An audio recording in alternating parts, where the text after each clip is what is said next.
चलते हैं mental math class 10th के नेक्स्ट पार्ट पर। मैं हूं हरी सर और आप सभी बच्चे देख रहे हैं आपका अपना यूट्यूब चैनल चलो कदम बढ़ाए।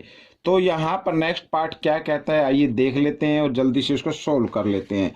तो यहाँ पर बच्चों क्वेश्चन नंबर 16 में हम आ गए हैं और क्वेश्चन नंबर 16 क्या कहता है देखियो।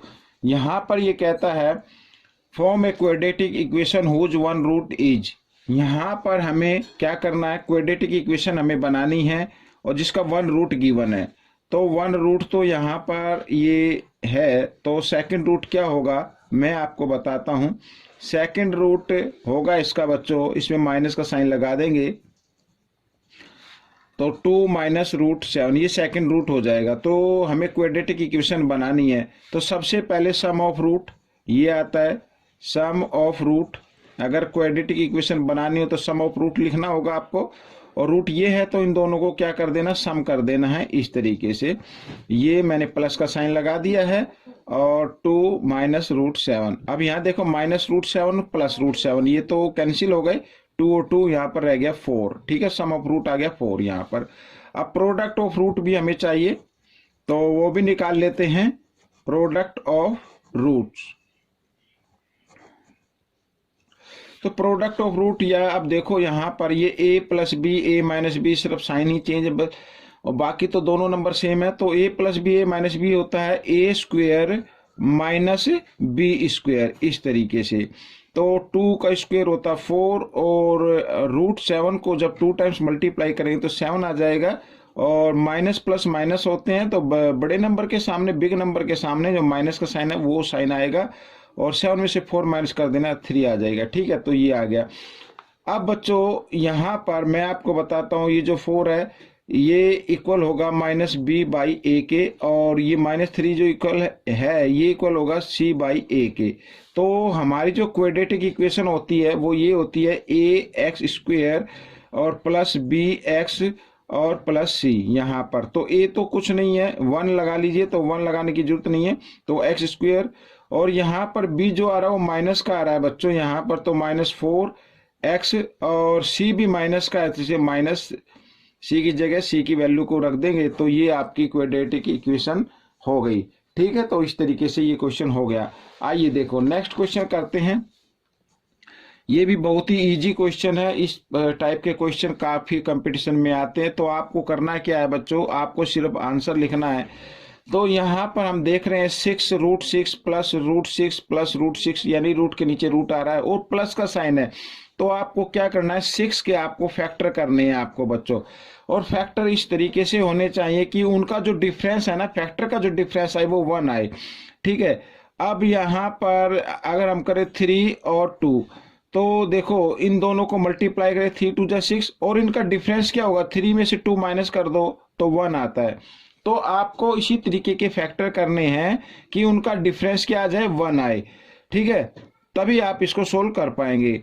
और यहाँ पर प्लस का साइन है तो जो बड़ा फैक्टर है वही आपका उत्तर होगा। ठीक है, आपका उत्तर क्या हो जाएगा, यहाँ पर 3 होगा बच्चों। ये अगर यहाँ पर माइनस का साइन रहता फिर स्मॉल रहता, स्मॉल नंबर आपका आंसर होता, तो ये याद रखना। आइए आगे का देखते हैं। अब देखो इसमें माइनस का साइन आया हुआ है तो माइनस 72, ये रूट 72 माइनस रूट 72 ये आया, माइनस का साइन है। तो हमें 72 के इस तरीके के फैक्टर करने हैं कि जिनका डिफरेंस क्या है, 1 आए। ठीक है, ऐसा मत करना कि 12 6 जा फैक्टर तो हो गए लेकिन इनका डिफरेंस कितना आता है, 6 आता है, और आना कितना चाहिए, 1 आना चाहिए। तो हमें इस तरीके के फैक्टर करने हैं। तो वो देखो 9 और 8, तो 9 8 जा 72 होता है और उनका डिफरेंस कितना आ रहा है, 1 आ रहा है। तो मैंने अभी बताया कि अगर माइनस का साइन आए तो स्मॉल जो फैक्टर होता है वही आपका आंसर होता है। ठीक है, तो यहाँ पर आंसर क्या होगा, 8 होगा। अगर प्लस का साइन रहता तो ये जो बिग नंबर है ये आपका आंसर होता। तो आप इस तरीके के और भी क्वेश्चन की प्रैक्टिस कर सकते हैं। आइए करते हैं नेक्स्ट क्वेश्चन यहाँ पर।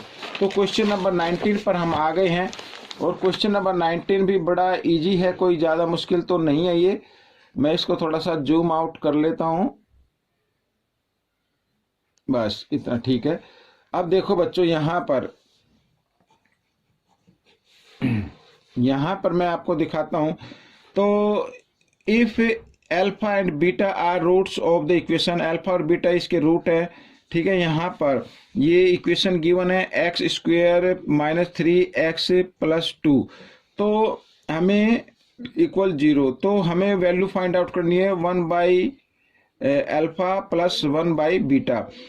तो हमें इसकी वैल्यू फाइंड आउट करनी है, तो सबसे पहले बच्चों यहाँ पर हम निकाल लेते हैं सम ऑफ रूट और प्रोडक्ट ऑफ रूट। तो सम ऑफ रूट क्या होता है बच्चों, मैं इसको लिख लेता हूं पहले ताकि आपका क्वेश्चन थोड़ा इजी हो जाए। Sum of root, sum of root होता है बच्चों माइनस बी बाई ए, यही तो होता है, और यहाँ पे तो ऑलरेडी माइनस का साइन है, तो माइनस 3 बाई ए कुछ नहीं तो 1, तो यानी कहने का मतलब है 3 आ गया, सम ऑफ रूट 3 आ गया। और प्रोडक्ट ऑफ रूट यहाँ पर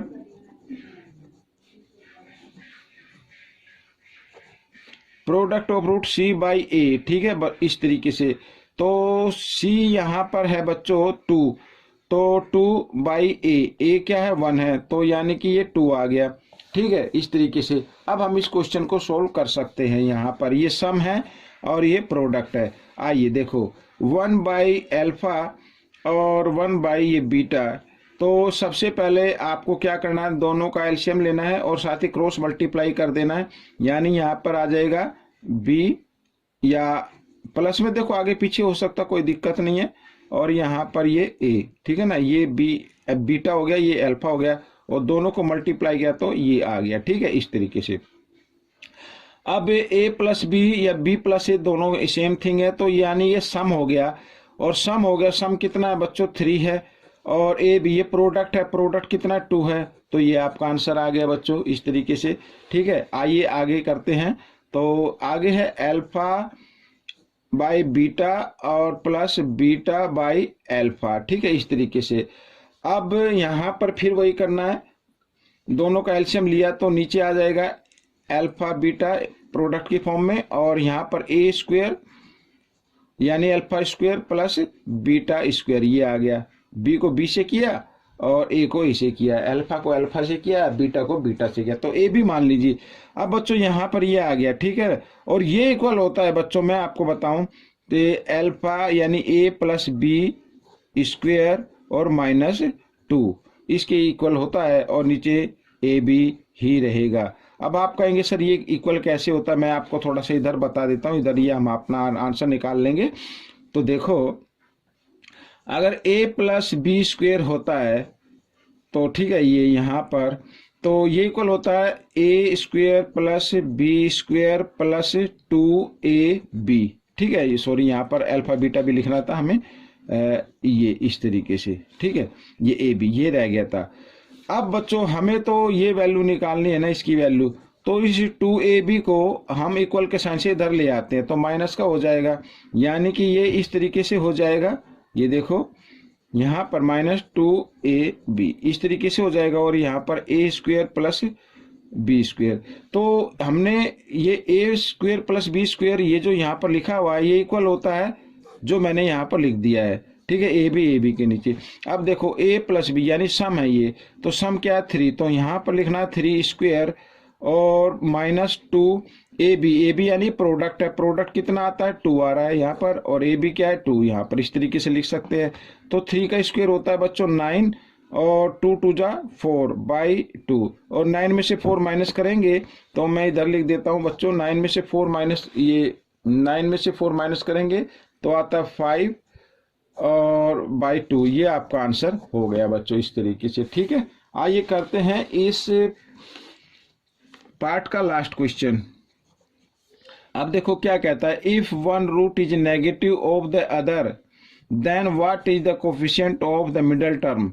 अगर यहाँ पर वन रूट ये दिया हुआ है नेगेटिव है, वन रूट क्या है नेगेटिव, कोई भी नंबर हो सकता है, नेगेटिव दिया हुआ है तो यानी नेगेटिव माइनस का होगा, तो जो अदर रूट होगा बच्चों वो अदर रूट होगा वो प्लस का होगा। अगर 1 माइनस का है और तो अदर किसका होगा, प्लस का होगा। और मिडल टर्म जो होता है, मिडल टर्म यानी A X square plus B X plus C, यही तो होती है क्वाड्रेटिक इक्वेशन। तो मिडल टर्म ये कहलाता है बच्चों। जब कभी भी एक रूट माइनस में आए और एक रूट प्लस में आए, यानी रूट सेम ही होना चाहिए, ऐसा नहीं कि नंबर अलग अलग हो। तो जैसे मान लो यहाँ पे 5 है, ये 5 है, इस तरीके से कह रहा हूँ मैं, सेम नंबर होना चाहिए। तो मिडल टर्म हमेशा ये जीरो आएगा, यानी सम ऑफ रूट क्या होगा, जीरो होगा। तो यहाँ पर जो ये दिया हुआ है, what is the coefficient of the middle term, middle term का कोफिशिएंट क्या होगा, वो जीरो होगा बच्चों यहाँ पर। ठीक है, तो ये आपका आंसर बन गया। तो ये वीडियो कंप्लीट हो गई है। आपको ये वीडियो कैसी लगी मुझे जरूर बताएं, और इसमें से सीख कर दूसरे बच्चों को जरूर सिखाएं। मिलेंगे नेक्स्ट पार्ट में। Till then keep watching this video and thank you.